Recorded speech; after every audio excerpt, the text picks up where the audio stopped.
수 있는 사모함이 있게 하여 주옵소서. 예수님의 이름으로 기도하옵나이다. 아멘.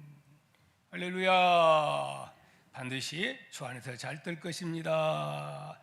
삽시다. 시작. 주 안에서 반드시 잘 될 것입니다. 아멘입니까? 자, 그리고 이제 또 다른 인사를 조금 하도 오래 했으니까 그 정도 했으면 완전히 여기에 입력이 된 줄 믿습니다. 다른 인사를 이제 앞으로는 하게 됩니다. 뭘까요? 따라합시다. 샬롬. 샬롬. 뭔 뜻이죠?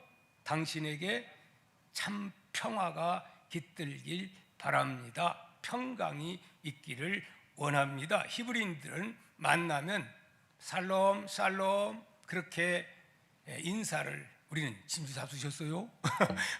그런데 그들은 그렇게 평강과 평화를 그렇게 기원을 했다고 합니다. 여러분, 그런데 이 샬롬은 한 번만 하면 안 되고요, 샬롬은 반드시 샬롬 샬롬 2번 해야 한다고 합니다. 그 이유는 샬롬의 참뜻은 뭐냐? 그 참뜻은 그냥 평화, 평강 이게 아니고 꽉 채워진 상태, 뭐든지 복이 꽉 채워진 상태를 샬롬이라고 합니다. 예를 들자면 여러분들이 돈으로 가득 차 있어요. 그런데 누가 얼마를 줄까? 그러면 아이고 필요 없어요.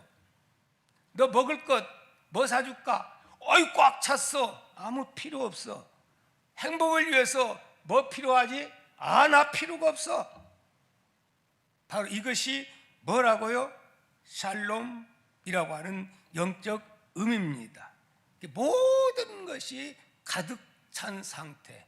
여러분들에게 그랬으면 참 좋겠습니다.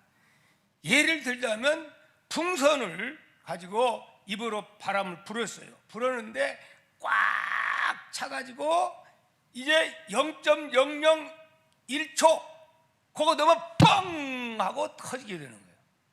그 상태를 샬롬이라 그렇게 말을 유대인들은 한다고 합니다. 자, 그런데 여러분, 이 부족함이 없는 이 상태가 과연 이 지구촌에서 여러분 있을 것이라고 생각이 됩니까? 지구촌에 이런 샬롬이 있겠어요? 지구촌에는 있을 수가 없습니다. 그렇다면 여러분, 어디 가면 정신적으로 모자람이 없는 이러한 참된 샬롬의 역사를 우리가 맛볼 수가 있을까요? 어디요? 바로 교회는 어디예요? 하나님 나라의 모형입니다. 그러므로 교회에 와야 이 샬롬의 참된 맛을 우리는 볼 수가 있는 줄 믿습니다. 그렇지 않고는 어떻게 하면 빨리 죽게 되면, 바로 하나님 나라 가면 여러분 이 샬롬을 우리는 항상 누리고 살게 될 줄 믿습니다. 그러나 여러분, 우리는 빨리 가면 안 되잖아요. 좀 더 좋은 일 많이 하고 하나님 나라 건설을 위해서 열심히 살다가 하나님 앞에 나가서 야, 너 수고했다, 이렇게 주님 앞에 상 받는 일을 우리가 해야 될 줄 믿습니다. 자, 그런데 교회에서 말하는 그 샬롬은 어떤 샬롬이냐?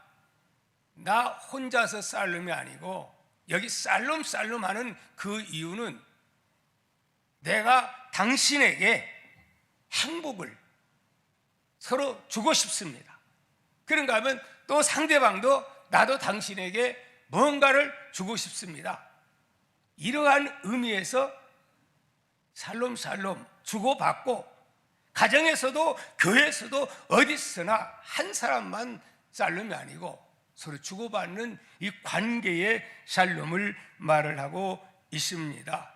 여러분, 우리 교회가 정말 이런 멋진 하나님 나라 샬롬의 모형이 될 수 있는 그런 교회가 됐으면 어떻게 좋겠어요? 참 좋겠습니다. 그런데 혼자 샬롬하고 다른 사람이 주는 그 샬롬을 거부할 수 있는 상태라면 그 사람은 행복하지 않는다고 합니다. 그래서 서로 주고받고 교회에서는 하나님 말씀으로 끌어주고 밀어주고 위로하고 격려하고 이 관계가 주어져야 참 샬롬 샬롬 이스라엘 사람들이 하는 그러한 샬롬이 된다고 합니다. 여러분, 오늘 우리는 이 땅에서 살면서 짧은 생애입니다. 우리 하느님 나라 맛보면서 열심히 천국 건설을 위해서 살다가 아버지가 컴온 하면 다 갈 수 있기를 축복합니다. 그런데 문제는 교회에 나왔다고 해서 다 하나님 부르면 다 천국 가느냐? 그렇지 않은 것이 문제입니다.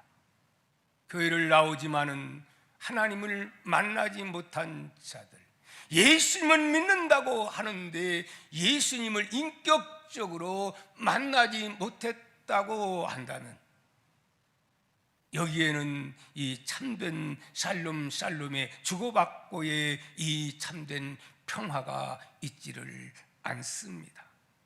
부디 여러분의 가정에도 교회에도 기관에도 참으로 이런 참된 샬롬의 역사가 있기를 축복합니다. 중요한 건 뭐냐? 왜 성경을 봐야 되느냐? 왜 예수님을 믿어야 되느냐? 만나야 할 대상이 있으니 바로 그분을 인격적으로 만나야 됩니다. 그분을 만나야 진짜 샬롬 샬롬, 주고 싶은 마음 또 사랑을 받고 싶은 이 서로가 주고받는 이런 관계가 이루어지게 되는 줄 믿습니다. 자, 그러려면 그분을 어떻게 만나고 어떻게 그분으로 하여금 참된 이 샬롬의 복을 받을 수가 있는 것일까요? 자, 우리는 그 현장을 찾아 한번 가보도록 하겠습니다. 요한복음 4장 1절에서 4절에 있는 말씀 속으로 우리 한번 들어가 보도록 합니다. 자, 우리 한번 1절에서 4절 말씀을 생각해 가면서 강의이기 때문에 여러분 읽어보시기를 바랍니다. 시작. 예수께서 제자를 삼고 세례를 베푸시는 것이 요한보다 많다는 말을 바리새인들이 들은 줄 주께서 아신지라. 예수께서 친히 세례를 베푸신 것이 아니요 제자들이 베푼 것이라. 우리를 떠나서 다시 갈릴리로 가실새 사마리아를 통과해야 하겠는지라. 이렇게 말씀을 하고 있습니다. 여러분, 무슨 말입니까? 예수님은 어디에서 사역을 하신 분이고 어디에 살고 계신 분이지요? 네, 갈릴리에서 예수님 나사렛 출시면서 그곳에 사셨던 그런 분입니다. 그 전에 사역은 갈릴리에서 했는데 지금 어디서 하고 있는 중이지요? 서울로 올라와서 예루살렘을 중심으로 해서 유다 지역에서 사역을 지금까지 하고 있는 모습을 우리는 살펴보았습니다. 바로 그곳에 왔기 때문에 누구를 만날 수가 있었느냐? 세례 요한을 만날 수가 있었고, 또한 세례 요한에게 세례를 받게 됩니다.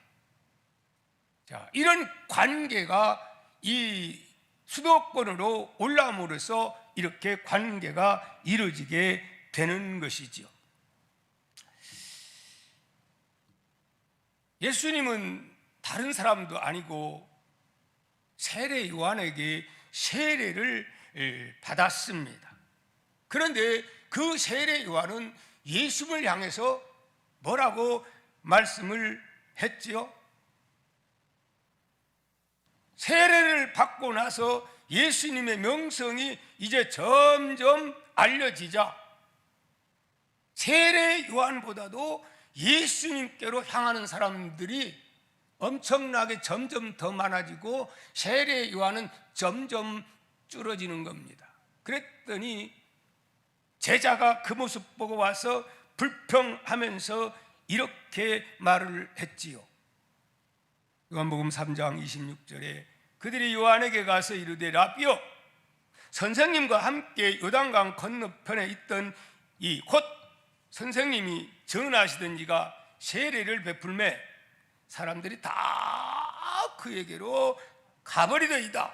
이러면서 불만을 토하자 세례 요한이 같이 그랬어? 그러면서 속상해 했습니까? 안 했습니다. 30절에 보니까 그 소리 듣고 뭐라고 했지요? 그는 흥하여야 하겠고 나는 쇠하여야 하리라. 그런 엉뚱한 그 대답에 제자들이 어떤 면에서 어이가 없었을 것입니다. 그러나 여러분, 예수님은 여자가 낳은 자 중에 가장 큰 자라고 했던 이유, 바로 여기에 있음을 우리는 알아야 합니다. 세례 요한은 자기 정체성이 분명했습니다. 내 위치가 어딘가? 나와 예수님의 관계는 어떤 관계인가? 맞짱 뜰 그런 관계는 아니라 그는 흥해야 되겠고 나는 쇠해야 된다. 나는 광야의 소리에 불과한다. 누구를 위해서? 오직 나는 예수 그리스도 위해서 이 땅에 온 자다. 목회자가 마땅히 그래야 될 것입니다. 아멘입니까? 유명한 붕강사들, 유명하다고 하는 똑똑한 사람들, 나는 흥하는 게 아니고 예수님이 흥해야 되고 나는 쇠하는 광야의 소리와 같은 자세가 매우 필요하다고 생각이 됩니다. 여러분, 이렇게 해서 이제 예수님은 그 유다에서 그때의 사명이 끝나서 이제는 갈릴리로 이제 다시 내려가게 됩니다.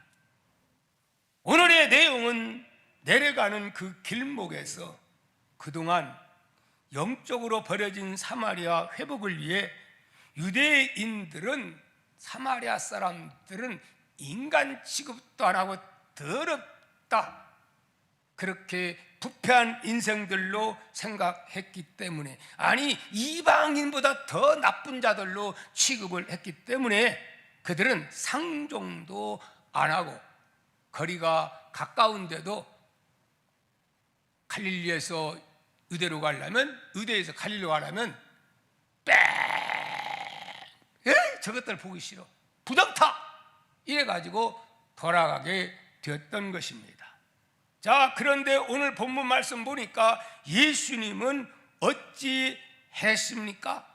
한번 살펴보도록 합니다.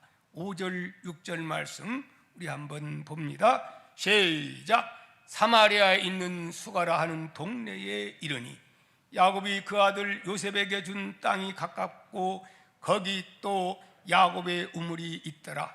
예수께서 길 가시다가 피곤하여 우물 곁에 그대로 앉으시니, 뭐해서?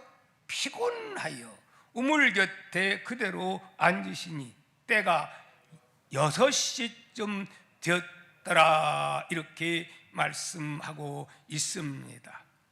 6절에서 예수님은 피곤하여 우물 곁에 그대로 앉으셨다, 그렇게 말씀하고 있습니다.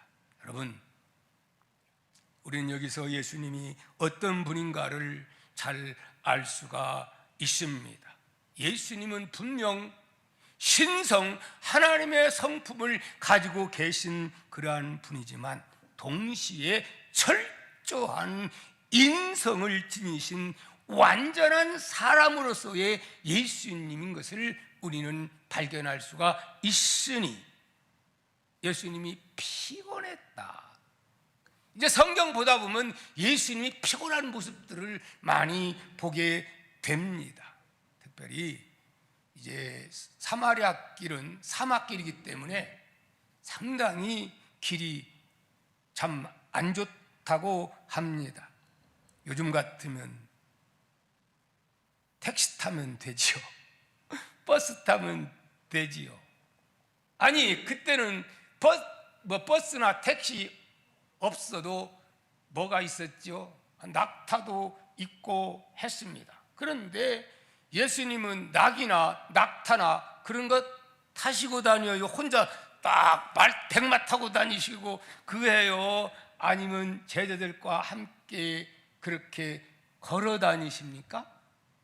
예, 예수님은 제자들과 함께 아무리 멀어도 저 갈릴리에서 유다에 올 때까지, 예루살렘 올 때도 다 걸어가지고 오시기 때문에 그만큼 힘이 드는 것을 우리는 보게 됩니다. 여기에서도 거리가 너무 멀었기 때문에 지치신 예수님, 그래서 우물가에 오자 예수님은 쓰러졌다는 표현을 그렇게 말씀을 하고 있습니다. 여러분, 왜 신성을 가지신 예수님께서 그렇게 피곤을 겪어야만 했을까요? 왜일까요? 예수님은 이처럼 인간의 연약함을 경험하신 사실을 성경은 많이 강조합니다. 그분이 인간으로 오시지 않았다면 결코 이런 것을 겪을 수 없는 것입니다. 어떤 일을 직접 겪지 않고는 사실 그대로 이해한다는 것은 어려운 것이지요. 불가능한 겁니다. 배고픈 경험이 없는 사람, 눈물 젖은 빵을 먹어보지 못한 사람은 어찌 그 배고픈 사람의 심정을 이해할 수가 있겠습니까? 그건 이해할 수가 없는 겁니다. 하나님이 사람의 몸을 입고 이 땅에 와서 말구에 탄생하신 주님은 일생을, 그 신성을 가지고 당신 자신을 위해서 쓴 적이 없습니다. 여러분, 철저하게 낮아지시고 피곤하시고 채찍 맞으시고 또 안 잡수면 배가 고프시고 몸소 예수님은 체유를 했습니다. 여러분, 우리는 아프리카나 르완다나 이디오피아나 소말리아 등지에서 먹을 것 없이 죽어가는 자식들을 물끄러미 바라보는 눈물 짓는 어머니들의 심정을 우리는 이해는 어머니로서 할 수가 있습니다. 그러나 이해는 하지만 그 심정을 우리가 느낀다고 하는 것은 내가 몸소 겪지 않고서는 그걸 느낄 수가 없는 일입니다. 그렇지요, 여러분? 안 그렇습니까? 그 아픔이 얼마나 큰지 알지 못한다는 말입니다. 목마른 사람만 진정 물의 가치와 소중함을 알게 되는 것입니다. 이러한 지식은 체험으로만 알 수가 있습니다. 예수님의 인간 이해가 완전하고 참된 것은 우리의 아픔, 우리의 슬픔, 인간의 참 안타까운 연약한 모습, 이것을 예수님은 직접 경험하셨다, 그 말씀입니다. 때문에 성경은 예수님에 대해서 이렇게 말씀합니다. 히브리서 4장 15절에 우리에게 있는 대제사장은 우리의 연약함을 동정하지 못하실 이가 아니요 모든 일에 우리가 똑같이 시험을 받은 이로되 죄는 없으시니라, 그렇게 말씀을 하고 있습니다. 사랑하는 성도 여러분, 우리 예수님은 이런 예수님이기에 주님은 우리의 무엇을, 고뇌를, 아픔을 우리 예수님은 말씀 안에도 사실은 다 알고 계시는 우리의 주님이신 줄 믿습니다. 여러분의 고통을 아십니다. 여러분의 슬픔을 아십니다. 아시는 주님이기 때문에 주님은 그 당신의 자녀들의 아픔을 위로해 주시는 우리의 주님이심을 여러분 믿으시기를 바랍니다. 여러분, 그렇기 때문에 우리는 그 예수님 앞에 나아가서 그분과 상의를 해야 됩니다. 예수님은 언제든지 우리의 가장 좋은 상담자가 됩니다. 그분은 늘 우리 곁에 계십니다. 믿습니까? 여러분들의 고민, 여러분의 문제 무엇이 있습니까? 나 홀로 안타깝게 고민만 하지 마시고 이러한 위로자 되시는, 상담자 되시는 우리 예수님과 속삭이면서 교제하면서 살면 그 심령 속에 참 샬롬의 은혜가, 인격적인 예수님을 바로 만나서 이런 관계가 되면 참 샬롬의 놀라운 평화가 깃들게 될 줄 믿습니다. 고린도후서 1장 3절 4절은 이렇게 또한 말씀합니다.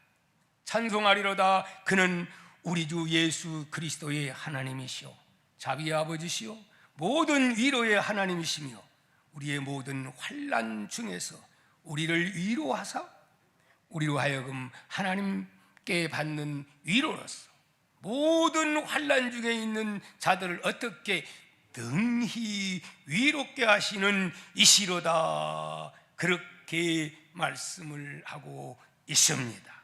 아멘입니까? 우리가 믿는 예수님은 바로 이런 분이십니다.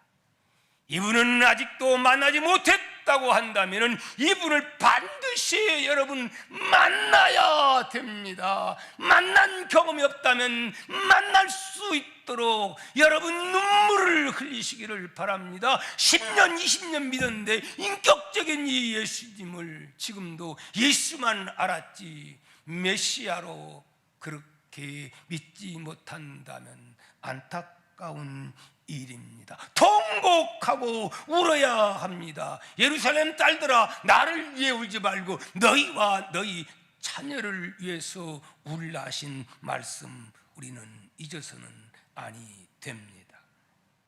여러분, 자 이제 예수님을 만난 한 여인을 우리는 보게 됩니다. 그는 누구입니까? 그는 어떤 여인입니까? 어떻게 예수님을 그는 만나게 되는 것일까요? 만나서 예수만 아는 자로 끝나버리고 마는 걸까요? 예수님이 곧 메시아임을, 그분 안에 생수의 강이 쏟아지는 것을 발견하고 돌아가는 여인이 되었을까요? 저는 이 여인의 복이 여기 온 모든 분들, 이 영상에 참여하고 있는 모든 분들 한 분도 빠짐없이 여인과 예수님의 만남이 꼭 그런 만남으로 연결되기를 축복합니다. 이때가 언제인가요? 6절에 보면 제6시라고 했습니다. 6시는 우리나라 시간으로는 정오입니다. 낮 12시를 말합니다. 이때는 어느 누구도 물을 길러 오지 않는 시간입니다. 왜요? 왜 그렇죠? 그 지역에서는 정오는 가장 뜨거울 때이기 때문입니다. 당시 우물은 공동 우물이 있었는데 어디에 있었을까요? 앞마당에요? 바로 옆집에요? 아니요. 무려 1km 정도 떨어져 있는 야곱의 공동 우물이었기 때문에 이런 시간에는 특별한 사람이 아니고서는 그 더운 때에 물을 길러 오지 않고 시원할 때, 오후 저녁 때나 아니면 아침에 거의 많은 아낙네들이 물을 길러와서 호호 하고 막 깔깔대고 웃고 만남의 장소, 토론의 장소가 우물가였다고 합니다. 자, 그런데 왜 이 여인은 그렇게 많은 사람들이 모일 때에, 시원할 때에 1km가 되는 그런 코스인데도 그때 오지 않고 이렇게 햇볕이 쨍쨍, 모래알은 반짝, 정말 힘든 그러한 정오에 이 여인이 올 수밖에 없었을까요? 왜 그랬을까요? 사연이 있기 때문입니다.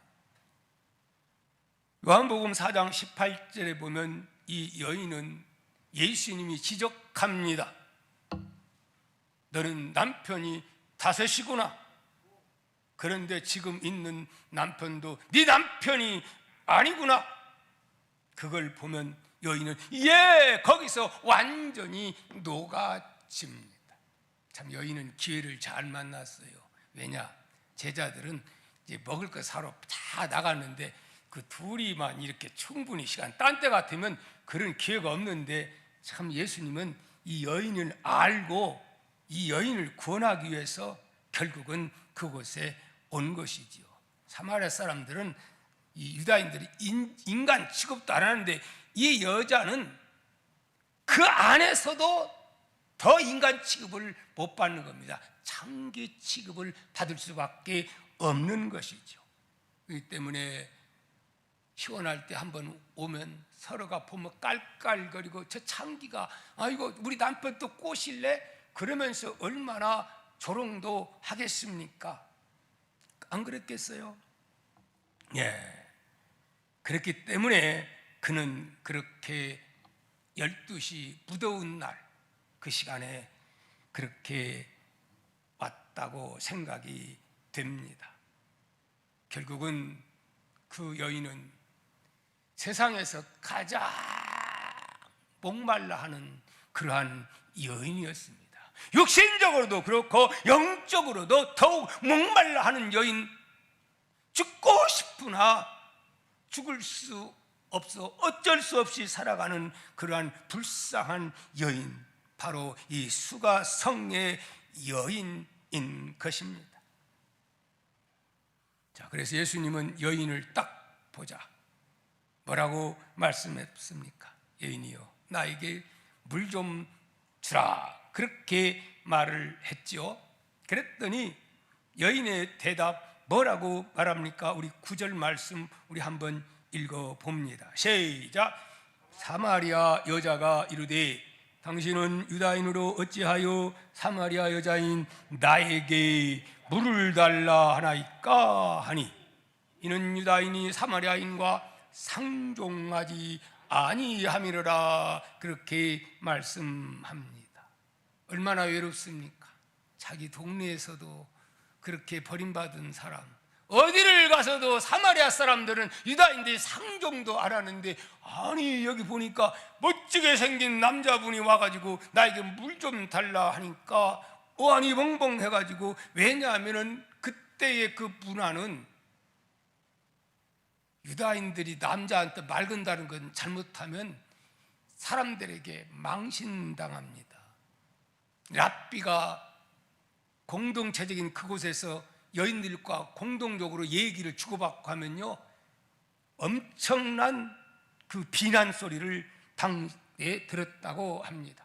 심지어는 그런 곳에서는 부부가 같이 왔어도 대화를 안 했다고 그래요.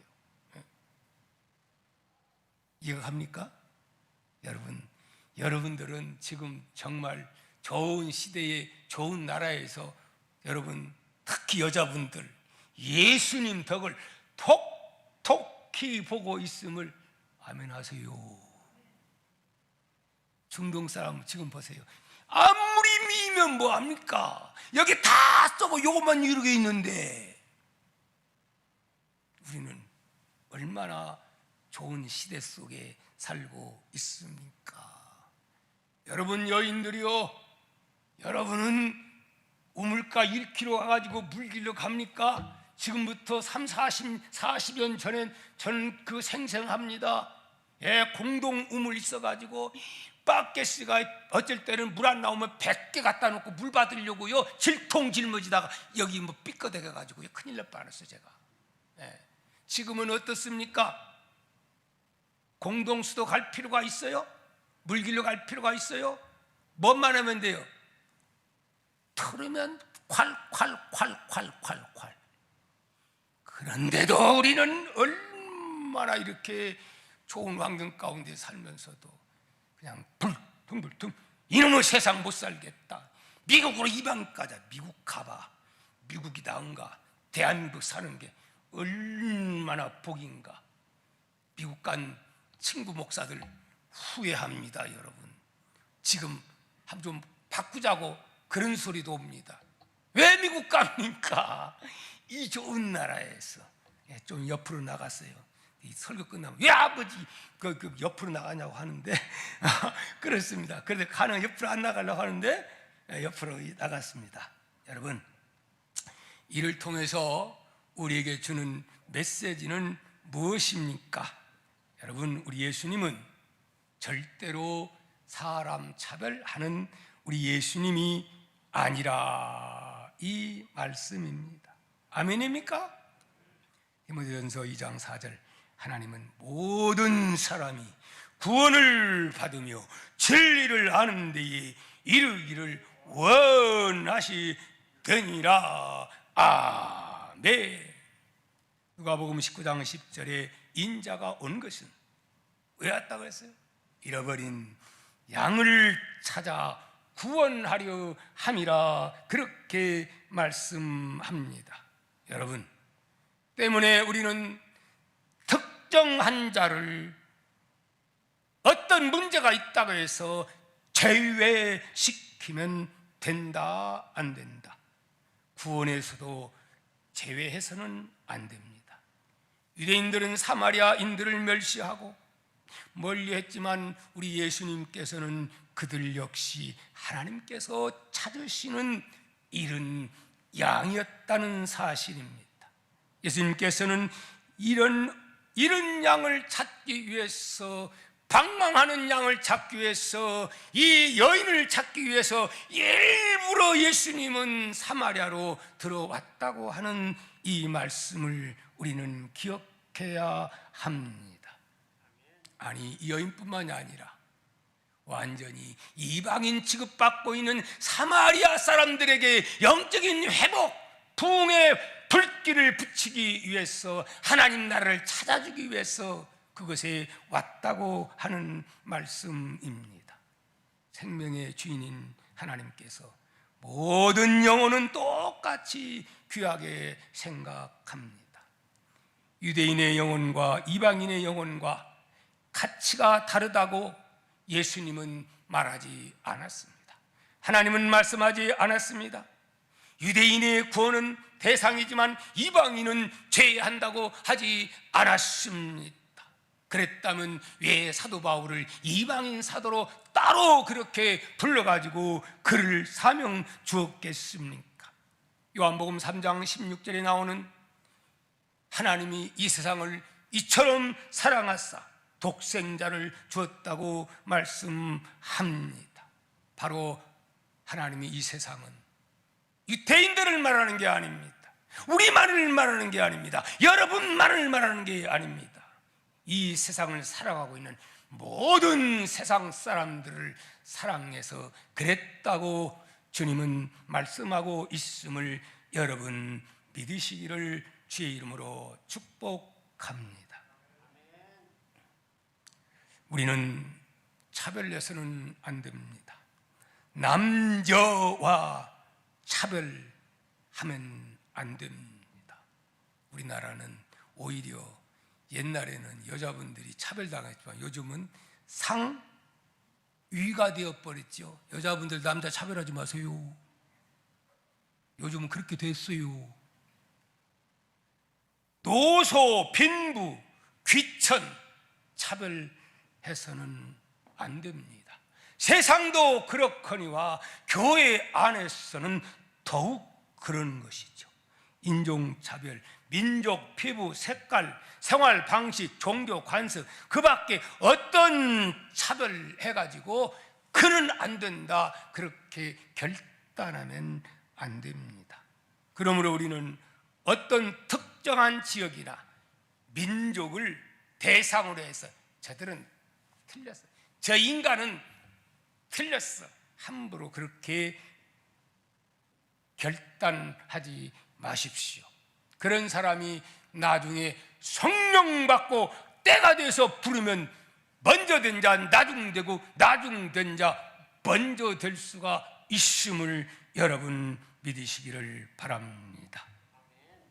디모데전서 2장 4절 하나님은 모든 사람이 구원을 받으며 진리를 아는 데 이르기를 원하시느니라. 모든 사람들, 저 김정은이 미워하지 말고, 하나님 김정은이 원래 그 할머니가 집사 권사였거든요. 그 믿음 하나님 깨닫게 하셔, 성령께서 깨닫게 해서 살고자 하는 죽고 죽고자 하는 자는 산다고 했는데 하나님 앞에 항복하는 정은이가 되게 하옵소서. 아멘. 그리고 우리가 저 북한 땅도 구원해야 할 우리 땅입니다. 이제 한 전도사님이 어제 왔었는데 북한 선교에 아주 직장도 막 든든하고 남편도 아내도 그런데 지금 이 나이에 북한 선교 부름받았다고 하면서 제가 상담한 분이 있습니다. 우리나라에 이런 분들이 많아요. 직장 생활 잘하고 학력도 좋고 먹고 살 것도 아무것도 어렵고 이만하면 됐는데 그걸 딱 포기하고 그런 어려운 곳에 가서 복음 전파하기 위해서 선교사로 간 분들이 많습니다. 오늘 우리의 마음속에 이런 뜨거운 불타는, 그리고 모든 사람이 다 구원받기 원하시는 하나님의 마음을 갖고 먼저 예루살렘과 유대와 사마리아 땅끝까지 이 복음을 증거하는 우리 모두가 되었으면 어떻게 좋겠어요? 참 좋겠습니다. 이제 말씀을 맺고자 합니다.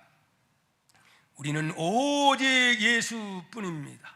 세례 요한은 그렇게 외쳤습니다. 그런 엄청난 인기가 있음에도 불구하고 그는 흥해야 되겠고 나는 쇠하여야 하리라 하더니 그렇게 쇠져서 광야의 소리로서 멋지게 인생을 마감 지은 것 본받아야 합니다. 여러분, 샬롬 샬롬 샬롬, 혼자의 샬롬이 아니라 서로가 주고받는 이러한 샬롬의 교회가 하나님 나라의 아름다운 모형이 됩니다. 독불장군은 없습니다. 우리 통합교회가 이런 하나님 나라에 맛보는 모형 되기를 소망합니다. 예수님은 고난을 채우라는 분입니다. 그러므로 그 예수님은 얼마든지 여러분을 돕고 위로해 줄 수 있는 그런 분임을 아시기를 바랍니다. 예수님은 차별하지 않습니다. 우리도 남을 차별하지 맙시다. 남녀 차별하지 맙시다. 흑인, 백인 차별하지 맙시다. 전라도, 경상도, 강원도 절대로 예수 안에는 이 차별이 무너져야 합니다. 정치적인 차별도 무너져야 합니다. 예수의 피로만이 그렇게 될 줄 믿습니다. 차별하지 마십시다. 우리 귀한 차